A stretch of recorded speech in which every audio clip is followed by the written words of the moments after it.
name is Zukiswa Wanner and I am a writer. I have written 4 novels. I have done 1 satirical nonfiction, 2 children's books, and I've done some collaborations.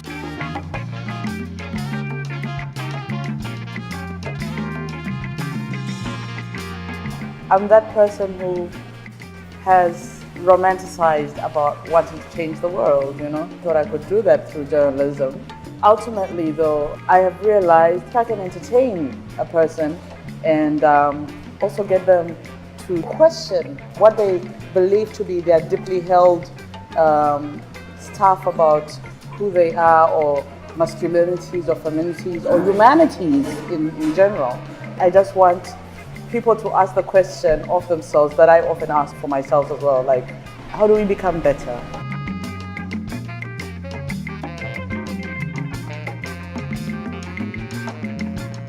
My process is really, I think about it and I usually walk around with a story quite a bit in my head.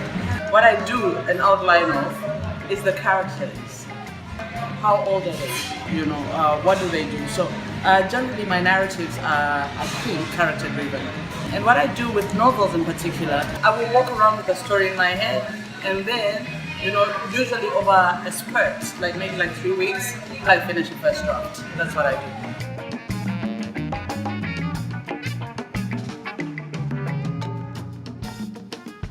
Identity has generally been the core theme of my work. I don't know whether that has a lot to do with the fact that I have multiple identities myself. My mom is Zimbabwean, I was born in Zambia. My dad is South African and I stay in Kenya now and I've studied in Hawaii.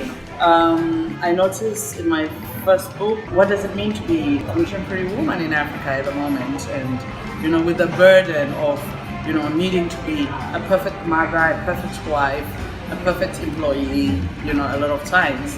My second one was whether somebody can just have their dreams and be able to pursue them. Third one looked at masculinity. What does it mean to be a man? Can somebody be gay and be called an African man? Can somebody be not the breadwinner and be called an African man?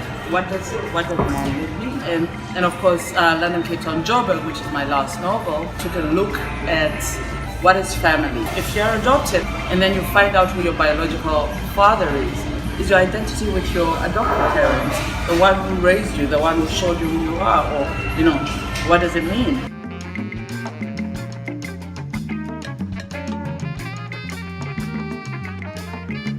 I wish I'd known that just because somebody offers to publish me, it doesn't mean I am the last voice in literature, What I could have done is really, really consulted widely with other established writers so that I would have known what not to do. Now I try to advise, make sure you look at your contract carefully, don't give up these rights, ask for this.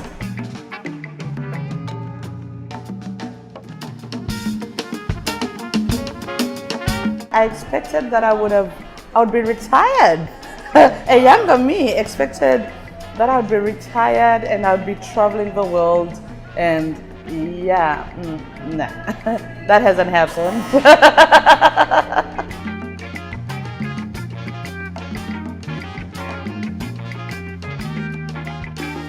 One of the things which I'm very excited about is a friend of mine from Mexico. He's a writer, and we started La Shamba, and what we're saying is we wanted to do a sharing of stories, if you will, a field, because Shamba in Swahili means field. We've put up this website and people can contribute a short story, an essay, in a translator can go there and translate any story that moves them into another language. In this way, we're actually speaking to each other.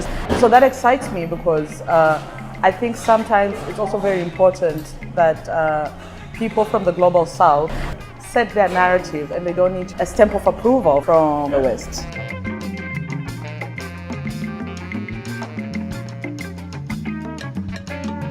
The common narrative in the South African publishing industry has always been the book buyers are middle-class white women, and that non-fiction sells more than fiction. The reason why perhaps people might not have been buying has less to do with the fact that they don't like reading and more to do with the fact that No one was making these writers and their works accessible to them. And now when they got into this space where they found, oh, here's this writer, here's this book, oh my God, let me read the blurb. Wow, they were going and they were buying. I see it happening, all over the continent. Young writers that are starting literary journals online. You would think in this age of social media, but no, that's not the case. They're buying books, it's exciting, it's really a lovely time.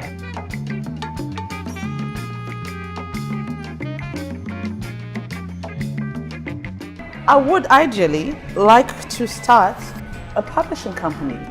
I see a certain need, particularly on the African continent. There aren't enough publishing houses where I would actually have another publishing house, say in francophone, and another publishing house in lusophone, where I say, okay guys, you distribute our stuff, we distribute your stuff, and we'll do the translations, you do the translations and stuff. Because you see, part of the problem is that when you go, it's not always easy to sell your dream to others. So I'm hoping that, some fairy godmother or godfather comes and says, hey, that looks lovely, let's push it. All these gazillionaires that we have in Africa actually putting their money in the arts. So maybe this is a project that they can put their money in and leave a legacy for their life.